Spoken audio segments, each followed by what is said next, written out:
GTD, besides helping people become more productive and efficient, has large focus on knowing to properly define priorities. And priorities is something that I have to be sincere with you. I was really bad on that when I started my career.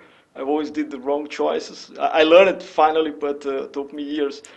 How do you suggest that people can better define their priorities really? Because you not in the book you talk about that sometimes, but in the David Allen company, they have a lot of materials about priorities, defining your priorities, etc. Lots of good material. And another question is how you differentiate, and that's, believe me, this was a nightmare for me. And I know many people that struggle. This is a priority, or this is an important thing, or this is a minor thing. Then depends of how, which kind of decision maker you are, because in the company, for sure, you are focusing always in return on investment, in different things, in delivering quality, etc. In other kinds of business, in a bank, you have to focus also on return, but more services oriented, depending what you are doing. How you can set not a package, but improve your decision making about priorities and what's not a priority. Well, I don't know if my question is very yeah. clear, but I hope you get that. Ultimately, you need to trust your heart or your inner wisdom or your intuition, whatever of those phrases you're not allergic to. Because there is no algorithm or formula that can take in all of the varieties and all of the variables and all of the content that go into whether you decide to take a nap or have a beer or work on the strategic project or spend time with your son. Those are intuitive judgments. So in a way, it comes back to what I said before, which is we'll start to pay attention to what has your attention. And that would, to me, would be your priority. If I walked into a team, a management team or a project team, my first question is, what has the team's attention right now? Because there may be some very strategic and important stuff, but it's on cruise control. So the priority would be, what do we need to do to get our attention optimized on this team? And that's what's got your attention, what's not on cruise control, what's pulling on you. Now, there's lots of different levels of how we can then start to understand the different pulls that are pulling on us and that have our attention. I uncovered or discovered or basically formulated the 6 different horizons of focus or 6 horizons of commitments that we have. You start at the top, which is your total purpose of an enterprise, of a company, or of you as a person. Why am I here? What am I doing? And what are core values to me? What really, really, really matters to me? I don't care where I work as long as what. I don't care where I live as long as what. So core values and your ultimate intention and purpose are ultimately going to drive all of your priorities. But knowing what those are is not going to help you decide whether to spend time with your kid or write the email or whatever, not necessarily. So then you might need to make sure you've had the conversation, well, what would wild success for career or professionally or personally look or sound or feel like for you? And that may be, long-term goal. It could be you and a life partner talking about lifestyle and where you want to be. And so you may have commitments at that level that are also galvanizing your intuition and your judgments. And then you bring it down to even more operational things. Well, what have you committed to finish within the next 3 to 24 months? What I call Horizon 3 there, which is, your strategic plan, your operational plan, you and your partner in life, maybe where you want to be in the next 18 months. And so taking into that consideration, that's also going to galvanize your intuition. And then you come down to all the things I need to maintain. What are my health and my finances and my relationships and my personal expression and my career and personal development and, as well as all the parts of my job. I've got quality control, I have finances, I have PR and marketing and sales and, come on, just look at the org chart, and you'll see lots of different things that, we need to put our attention on appropriately that will galvanize what we think we need to do.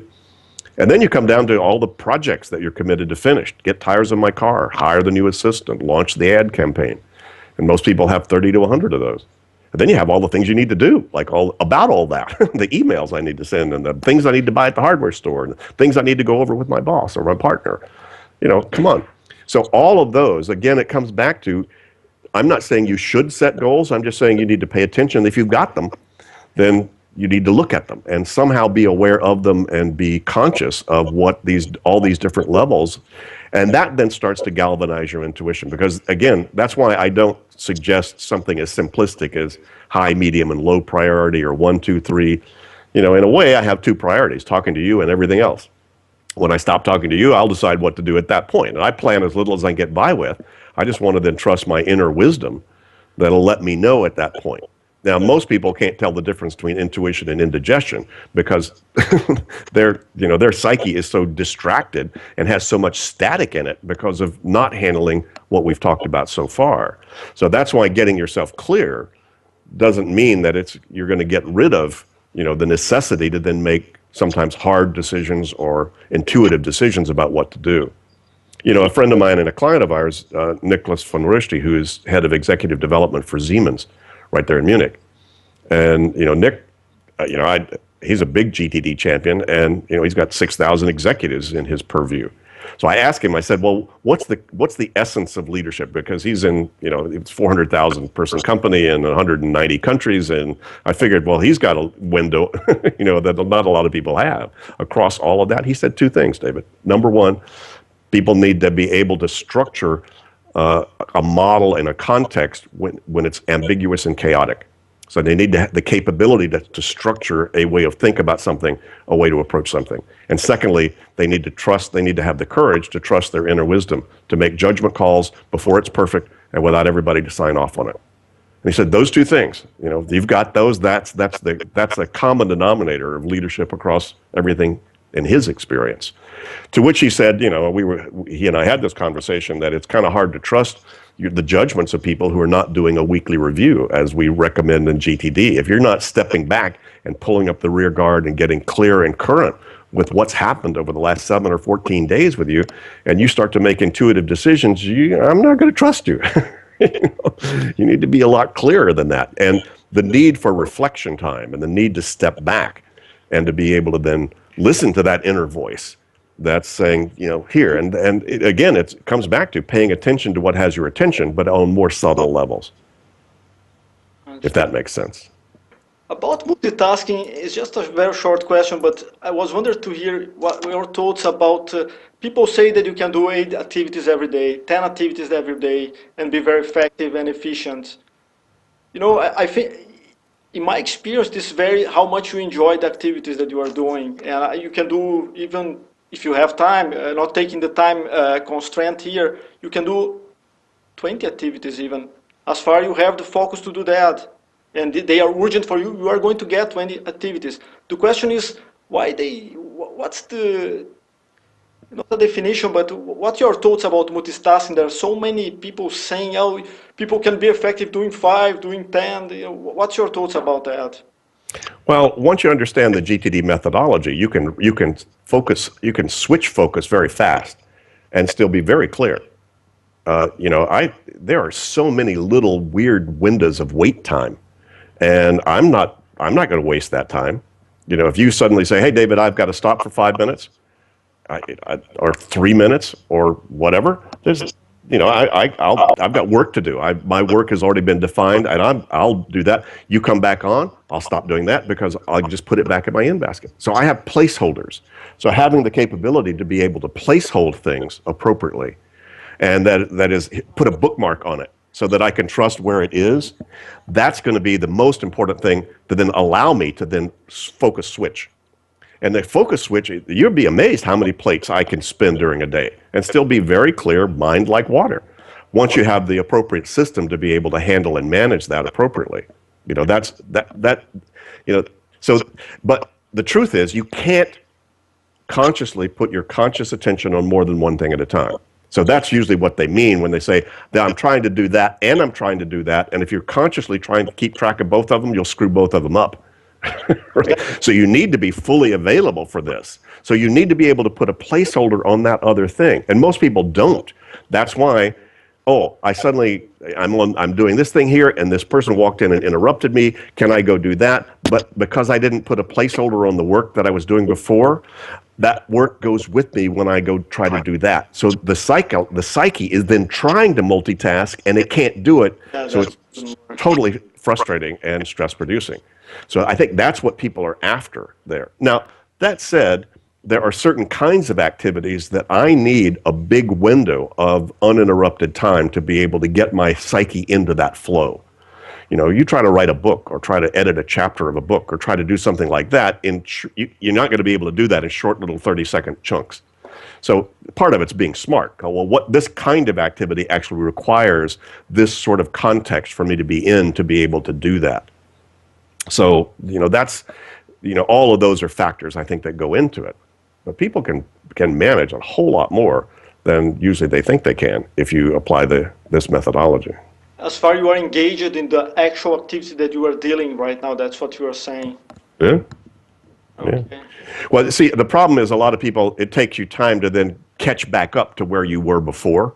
Yeah. So that's where they say it's wasted time. That's why in you know, in the software world, it's called, you know, I don't know, task switching or something like that. There's a price you pay, you know, because it takes me, if I stop doing this and then start doing this, I have to gear up to do what that is.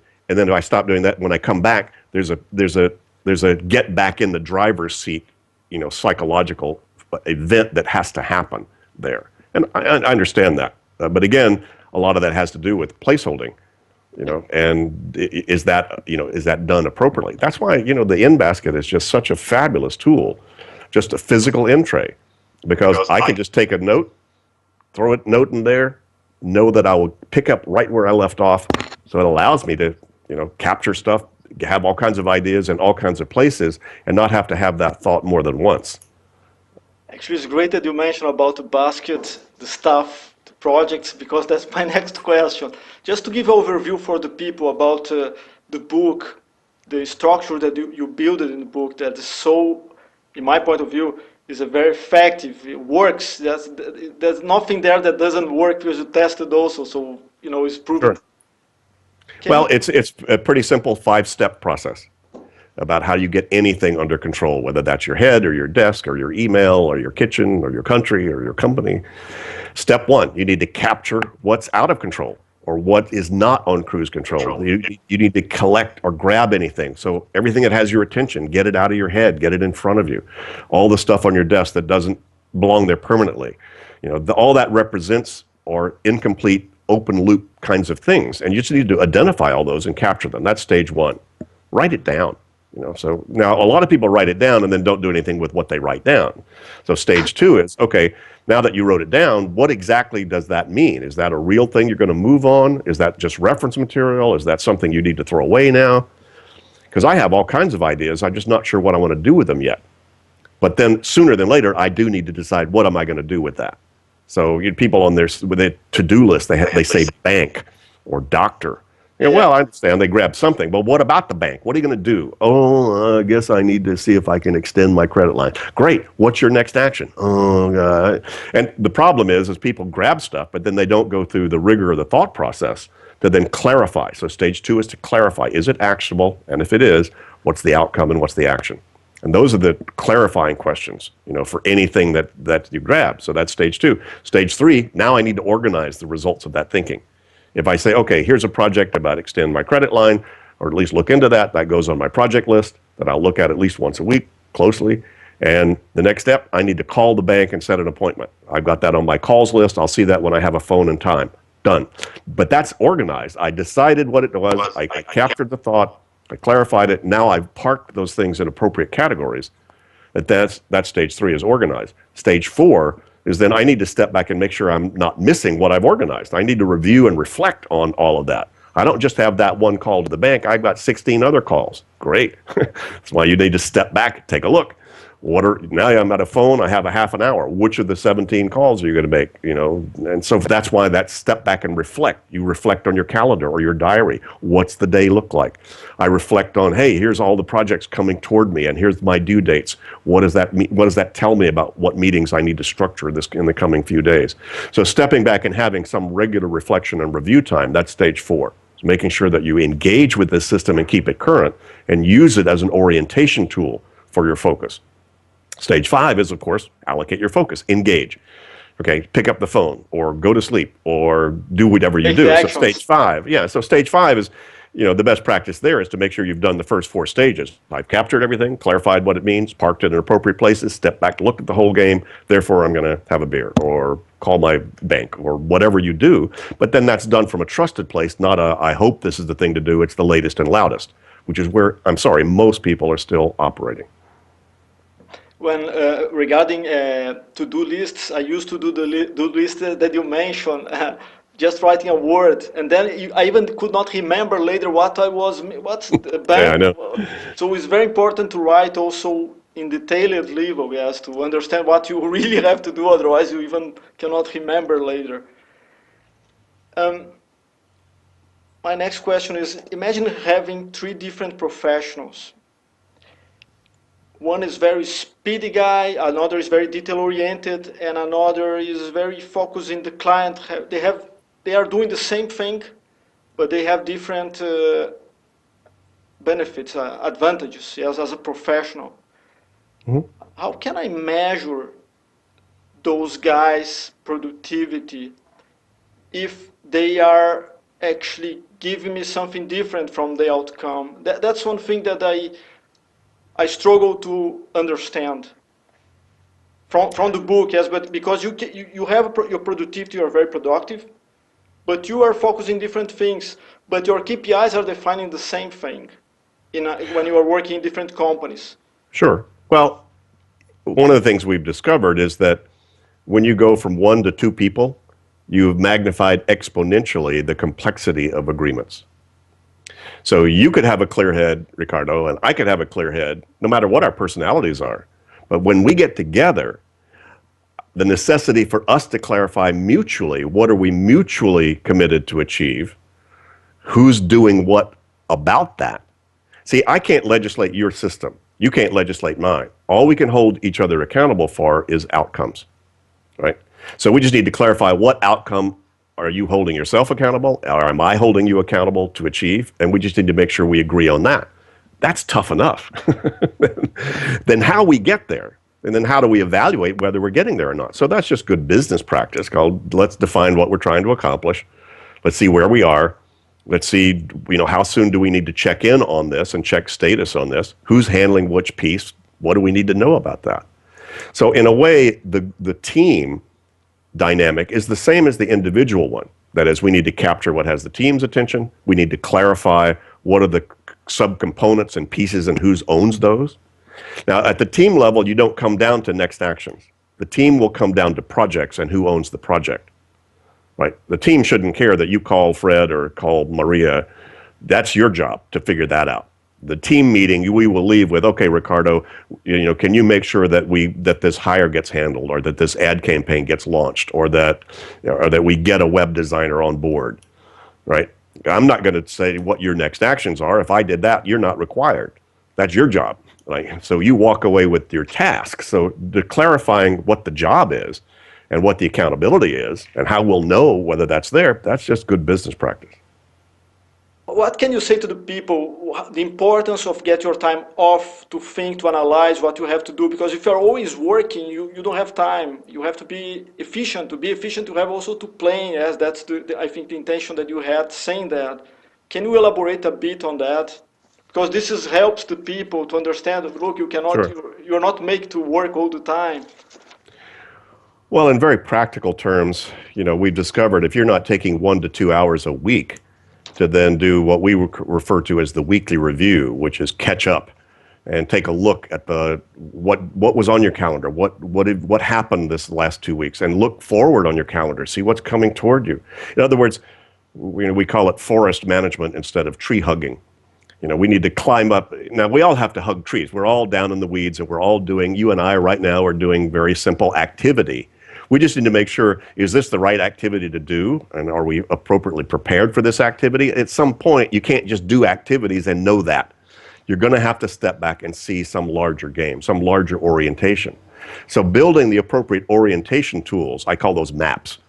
That might be a little confusing because a lot of people are used to, well, here's what a map looks like. Yeah, but your calendar or your diary is a map. It's a map of time. Your list of all of your projects is a map. It's a map of all your commitments that you are committed to achieve or finish. So your strategic plan is a map. So these are all orientation tools. You just need to make sure that you're using the appropriate orientation tool. If I'm going for a sail in a boat, I want about 15 different maps. Because when I'm, navigating a close harbor and there's lots of rocks under there, I don't want to see the big map of the world. That's not going to help. I need the map down close in. Yeah. But to know even how do I get to that harbor, I'm going to have some bigger maps of a different scale. So building orientation tools and building reflection at different scales. How often should you and any life partner or your family be looking at, the next few months? How often should you and your boss be looking at your job and where you're going professionally and what's working? How often should your board be thinking about the purpose of the company, and how it's lined up? Many times you'll have to think about these when circumstances force you to move to those horizons. Suddenly your company has a takeover bid, a hostile takeover is coming up. Boy, you're going to have to think about, excuse me, we need to go back up and think at a different level about where we're going and recalibrate. If you're married to somebody and they come home and say, gee, dear, I've just been given a major career opportunity, but we're going to have to move around the world to make it happen. It'll be fun, but it'll be cool. You're going to automatically have to move up to a different level. So the ideal is to be able to then navigate and essentially orient yourself at these different horizons that we have on some consistent basis, so that then when surprise happens, and it's going to happen, believe me, when the surprise happens, some part of you has already sort of matured your thinking process to know how to then navigate and make a decision about that without suddenly going into trauma or, gosh, I had never thought at that level before. So the more that you can mature these, and there's lots of different levels to them, but frankly, a lot of people do blue sky thinking with their board and offsite or whatever, and a lot of people got a to-do list of phone calls they need to make, and not much in between. So to me, probably the most, I call it the lost horizon, is all of your projects and that weekly review where you step back, not walk around the rose garden and figure out what you're doing with your life. That's a good thing to do, but I'm not talking about that. I'm talking about stepping back from the day-to-day, so that you get more of a sense of week-to-week control as opposed to hour-to-hour control. So those are different levels. Yeah, those are different levels that you need to do. And the weekly review is probably the most lacking and the most needed for stress-free productivity for most professionals that we engage with anyway.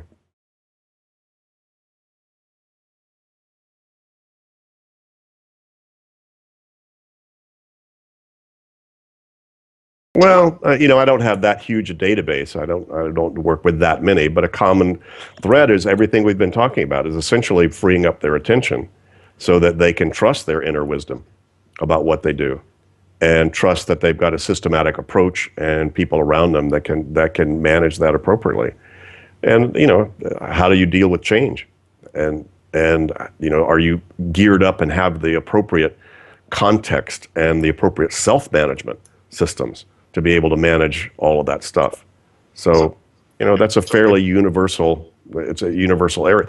Funny, Ricardo, a lot of executives, their biggest issue is their personal life, which is sometimes just gone to hell in a handbasket because they've been so focused on their professional life. And when I coach them, a lot of them have this big epiphany that, oh my God, I can actually do in my personal life the way I manage my business life. That's why my last book, Making It All Work, has the subtitle of Winning at the Game of Work and the Business of Life. People need to lighten up a lot about their work pressure and get more business-like about the business of life. Hey, dear, are you going to pick up the kids or am I? What about the soccer training? And what about my watercolor class I want to take? And what about my investments? And what about the vineyard I want to own? And, and who's managing all of that? And most people, a lot of executives are still too embarrassed to get a good personal assistant. And that's what they need. But they haven't actually defined what the job is that the personal assistant would do for them because they've been so out of control relative to their personal life oftentimes. And that's not, I'm exaggerating a little bit, but it is interesting. You asked what trend do I see, and that's oftentimes that is their biggest issue, is because many times when I coached an executive that was put into the CEO role, he'd moved up very fast and was very successful. And he said he got to relax as CEO because everything was already structured around him. All the team was already there, all the meetings were already there. Essentially, his agendas were already pretty well structured. It was his personal life that was, that he had all of this attention on because his wife and his son, he couldn't delegate to them like he could delegate in the office. So, he was not used to. So he had to sort of manage all of that and on his own. Prior to go to the last part of the interview, I have a question. how our lives will look like after you adopt GTD. What's your feedbacks that you are getting? What's your feeling about that? It creates the condition for you to flourish. Yeah. And flourish looks very different for a 23-year-old rock star than it does for a 54-year-old executive, that it does for a 38-year-old software programmer. But it creates the condition so that whatever you're trying to do, you can do it easier, more elegantly, and more creatively. Many years since I read your book, yes, and I mentioned to you when you in the beginning of the conversation offline about reading books about cognitive problems, those kinds of things, and how your book solved was a kind of complementary product for several people that have different problems of cognitive learning, etc., and focusing. So my question is more about David Allen Company today. Can you elaborate a little bit about the projects, what the company is doing, what's the plans? I know you have today 3 books, and they are here in your website. They'll be there. But the plans, what you are doing, workshops, talks that you are giving, all the plans that the company have today to expand around the world GTD, that's actually the focus of the company. Can you elaborate a bit on that? Sure. Well, we do. It started with one-on-one coaching and consulting, which is how I started with this personally. We still do that. So we still do a lot of work one-on-one with people, either individuals or sometimes with a team. We'll then coach or work with everybody on the team or within a department or structure. So we still do that. We do a lot of live training. We do stand-up training. We've got senior facilitators and trainers that are great, that do a lot of half-day to up to 2-day kind of seminars and workshops around this. We do virtual coaching on the phone, or on Skype like this. We have coaches that coach people around the world in doing this. We also have a train the trainer program. So organizations that want to certify people, we have a program now to certify people internally so that they can then bring this in-house. So we're doing that. We've been working also for the last couple of years designing really a very global educational model, workshop model, a 3-level workshop that we are now franchising around the world. So we now have partners, Scandinavia, Middle and Eastern Europe, Germany and the UK and Ireland, just signed on Panama and Mexico. And so that's moving. And so finding a way to support sort of spreading GTD through certified trainers around the world, that's been a big project. We've also partnered with a very elegant software company in a long-term research project about what is the next gen of productivity software need to look like and need to handle, because I think it's overdue for something that needs to be game-changing about how to use the digital world to support all the stuff we've been talking about. There are, I think, 200 applications today for supporting GTD in apps and those kinds of things. At least, yeah. Yeah, many. Do you have some advice for people about? No, most of them are just list managers, because you do need lists, and I think that's where a lot of people, when they read GTD and saw, wow, this is going to be pretty easy to digitalize the ability to be able to do this, because GTD in a way it provides a very sophisticated structure, but not too much. So it's just enough structure, just the right amount of structure, but one that can be very easily modeled within software. But you can just as easily do it, sometimes easier, in a paper planner. So GTD itself is system independent, as long as you have something that can handle what is the content that I need to see. And so most of those are just, and no advice for those, just find one you like, and they have different bells and whistles. But once you really get GTD, it doesn't matter. You can if all the digital world fell apart, I just grab some paper and just start unloading my head and just organize it that way. So, yeah, but it is interesting to see. I think there's a lot more to than list management that software can do, but we haven't really seen that yet. So, that's a long-term project that I'm involved in as well. And in Latin America, China, Russia, all the BRICS, have you been like traveling, giving talks there, or? Yeah, I've been doing some there. We're working with a partner, the SMCOV company, SMCOV, that basically are our partner who are establishing all of these franchises. So they're in the process right now of talking to China and Japan and South America and Australia, and all that's in the works. So Yeah, I because assume that there's soon a we'll great have potential. a global spread. Sure. Yeah, I really love the book. I'm going to read your next books. I didn't that yet, just GTD yet, but I will do that too. David, there's anything that I forgot to mention that you would like to share with people? Maybe some hints about something. You decide. It's your stage. So No, I think we've covered pretty much everything. Well, as you know, one of the greatest tips, if people get nothing but the 2-minute rule, that's worth listening to you and me for a whole hour just to get the 2-minute rule if you don't have that. So very simply, folks, the 2-minute rule is once you decide what the next action on something is, when I pick this up and say, what's the next action on this? If I can take that action in less than 2 minutes, do it right now. If I'm ever going to do it at all, because it'll take longer to stack it, track it, and look at it again than to finish it when it's first in your face. So the 2-minute rule is elegant. Most people, once they start to catch that, it feels like it adds another 6 months to your life. Actually, what it does is it trains you to start making executive decisions about action when things first land on your radar. That's why it's a very powerful thing to start a habit to incorporate if you can. yeah, I love that one. I use always that.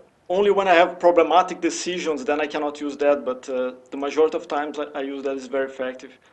Cool. David, thank you very much. Have a great weekend.